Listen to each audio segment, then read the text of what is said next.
ulit yung ating VIP 3 sa AI Games. Ayan.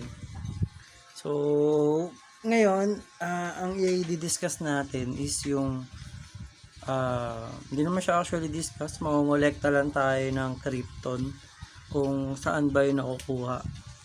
So, ang una ko natutunan dito sa pagkuha ng Krypton is yung tinatawag na passive Krypton. So, sa YouTube ko lang din siya na nakita kung paano, and yung isa is the auction. So i-auction mo yung mga pet mo, then pag nabili magkaka-earnings or magkakaroon ka ng Krypton. So dun sa passive, everyday binubuksan ko, then nagkakaroon siya. So yung passive Krypton natin, dito siya, ayan, sa spellbook. Yan, meron na tayong 13 Krypton. So isa-set mo lang yung pet mo. Ayan, magsiset ka lang ng pet.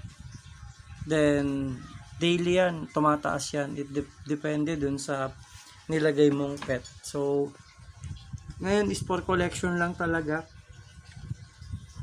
Ayan, ituturo ko saan siya kinukuha. So, baka meron din kayo o naipon na. Ayan, kunin natin to. So, yung Krypton natin is 298. So, kunin natin itong 13. Just tap lang. Yun, 13 Krypton. So 311 na. So may isa pa dito na Krypton is yung arena. Arena. Ayan, dito sa arena yan, meron kayong mapapansin dito. Ito, yan dyan. So 20 Krypton, di ba? So habang auto battle yung mismong mga pet ay mga hero nyo sa PvP, ayan, try natin mag-battle. Nadadagdagan yan every panalo. So dito, ayan, medyo mukhang may laban tayo. Laban lang. So talo, so okay na tayo dyan. Talo tayo. So 22, nakita nyo, 20, 22. Ito lang yung ano natin kasi talo tayo eh.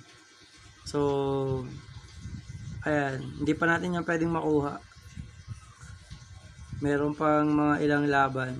Yung maabot siya ng hanggang 500k. Grabe, no? Sobrang lakas na siguro niyan. So, ayun. Ito yung pangalawa. Then, yung isa is mababa lang to eh. Ito. Ay, mali. Yung isa ay dito sa Krypton Crystal. Ayan, minsan nakuha ko lang dito 1, since nakakita ko to, always 1 lang.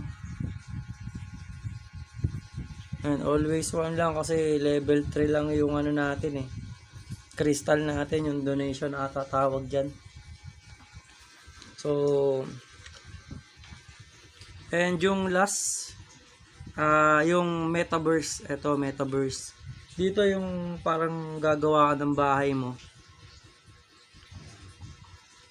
So, puntahan natin yung bahay ko.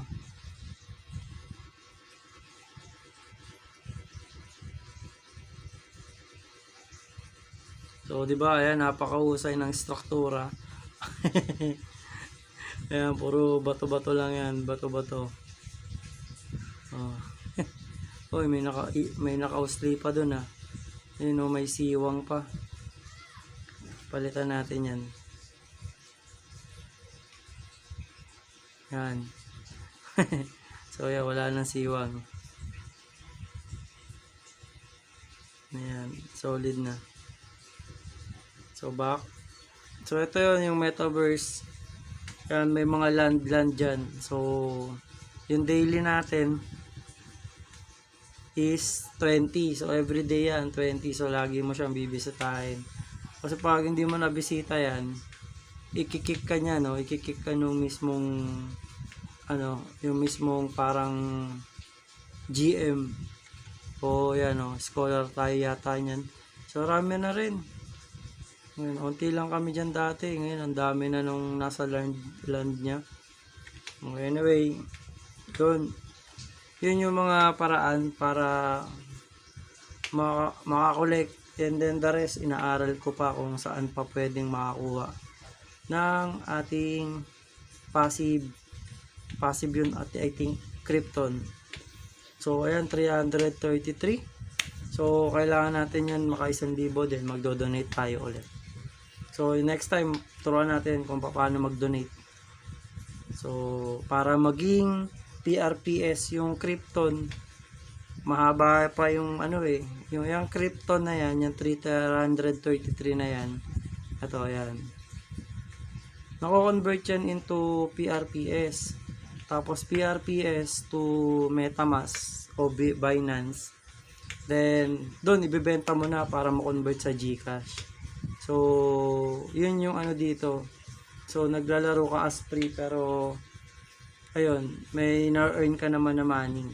So ayun, check lang natin. So ganun lang umiikot yung pag-harvest ng Krypton. So ayun lang guys. Thank you.